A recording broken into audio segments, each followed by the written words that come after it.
আমরা ইতিপূর্বে আমাদের চ্যানেলে একটা ভিডিও দিয়েছিলাম যে আপনি কিভাবে সার্বজনীন পেনশন এ রেজিস্ট্রেশন করবেন, কিন্তু রেজিস্ট্রেশন করতে গিয়ে আমরা অনেকেই অনেক ধরনের প্রবলেমে পড়ি। মাঝখানে রেজিস্ট্রেশন মানে 50% রেজিস্ট্রেশন করার পরেই আমরা এখান থেকে বের হয়ে যাচ্ছে বা নেটওয়ার্ক চলে যাচ্ছে বা যে কোনো কারণে যে কোনো প্রবলেমে আপনি যদি রেজিস্ট্রেশনে কয়েকটা ধাপ যাওয়ার পরে যদি কোনো প্রবলেম হয় অথবা রেজিস্ট্রেশনের শেষ মুহূর্তে গিয়ে যদি কোনো প্রবলেম হয় তাহলে পুনরায় তো নতুন করে আর রেজিস্ট্রেশন করতে পারবেন না। তো কিভাবে আপনি ওই মুহূর্তে আপনার এই রেজিস্ট্রেশনটা কন্টিনিউ করবেন, তো অথবা কিভাবে এই প্রবলেমটা আপনি সমাধান করবেন, সেটা নিয়ে আমরা আজকে বিস্তারিত কথা বলবো। তো চলুন সরাসরি চলে যাচ্ছি ফোনের স্ক্রিনে।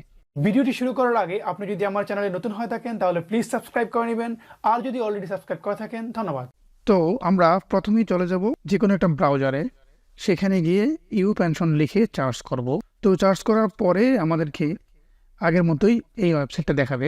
রেজিস্ট্রেশন করুন যে অপশনটা আছে সেখানে আবার ক্লিক করবো, যেহেতু আমাদের অলরেডি একটা প্রবলেম হয়ে গেছে। মাঝখানে গিয়ে আগের মতো করে এই আমাদের সকল কাজগুলো মানে এখানে যেই ফর্মগুলো আছে সেখানে সব কিছু ফিল আপ করে নিব, যে আমরা কোন ধরনের পেনশন চাচ্ছি, তারপরে আমাদের ন্যাশনাল আইডি কার্ডের নাম্বার, তারপরে জন্ম তারিখ, তারপরে ফোন নাম্বার, ইমেল নাম্বার, তারপরে ক্যাপচাটা সঠিকভাবে সব কিছু আমরা দিয়ে নিব। দিয়ে নেওয়ার পরে আমরা পরবর্তীতে ক্লিক করব। পরবর্তীতে ক্লিক করলেই আমাদেরকে নিয়ে যাবে একটা পেজে, যেখান থেকে আমার ফোন নাম্বারে ভেরিফিকেশন কোড চলে যাবে, এমনকি এই কোডটা আমার ইমেলও চলে যাবে।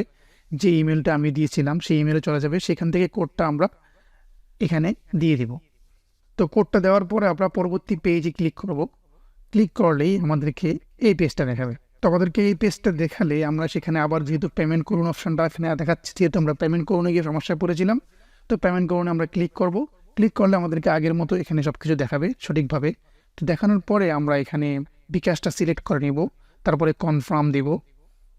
কনফার্মে ক্লিক করার পরে আমাদেরকে নতুন একটা হোম পেজ দেখাবে, এখানে পে উইথ বিকাশ, এখানে আমরা ক্লিক করব। এখানে ক্লিক করার পরে আমাদেরকে বিকাশ পেমেন্ট করার জন্য ফোন নাম্বার চাইবে, যেই নাম্বার থেকে আমি বিকাশে টাকাটা পেমেন্ট করতে চাচ্ছি সেই নাম্বারটা এখানে দিয়ে কনফার্মে ক্লিক করব।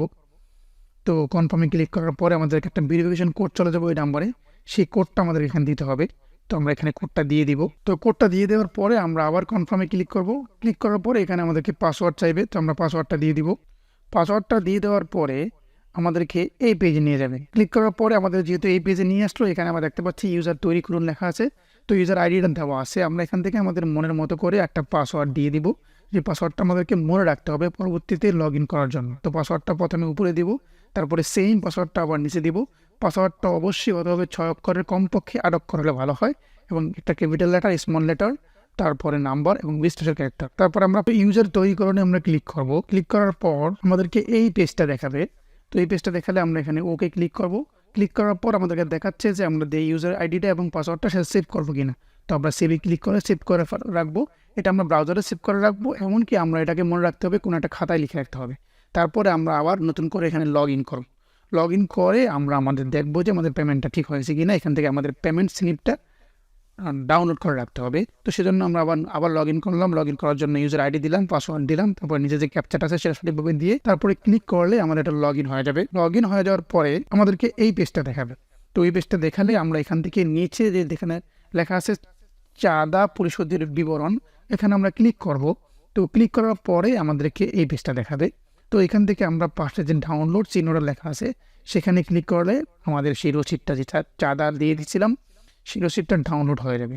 তো রসিদটা আমাদেরকে এমনভাবে দেখাবে, এখন দেখতে পাচ্ছেন যেভাবে, এমন হবে রসিদটা। তো এইভাবেই আপনারা যদি কোনো প্রবলেম হয়, কোনো জায়গায় গিয়ে আটকিয়ে যান, অর্ধেকটুকু অ্যাপ্লাই করার পরে যদি আমরা আটকিয়ে যান, তাহলে নতুন করে আবার রেজিস্ট্রেশন করুনে ক্লিক করে সঠিকভাবে তথ্যগুলো পূরণ করে যেখানে আটকেছেন সেখানে তারা নিয়ে আসবে। যেহেতু একটা এনআইডি কার্ড দিয়ে একটার বেশি রেজিস্ট্রেশন করা যায় না, সুতরাং আপনি এনআইডি কার্ড এবং জন্ম নিবন্ধনের নাম্বার সঠিকভাবে লিখলে আপনি যেখানে গিয়ে আটকে গিয়েছিলেন সেইখান থেকে আপনারা নিয়ে যাবে। বাকি অংশটা সঠিকভাবে প্রয়োগ করার পরে আপনি পেমেন্ট করতে পারবেন। তো এই ছিল আজকে আমার ভিডিও। যদি ভালো লাগে অবশ্যই লাইক করবেন, কোনো কিছু বুঝতে সমস্যা হলে কমেন্টে জানাবেন, আর আমার চ্যানেলটা সাবস্ক্রাইব করতে ভুলবেন না। আল্লাহ হাফেজ।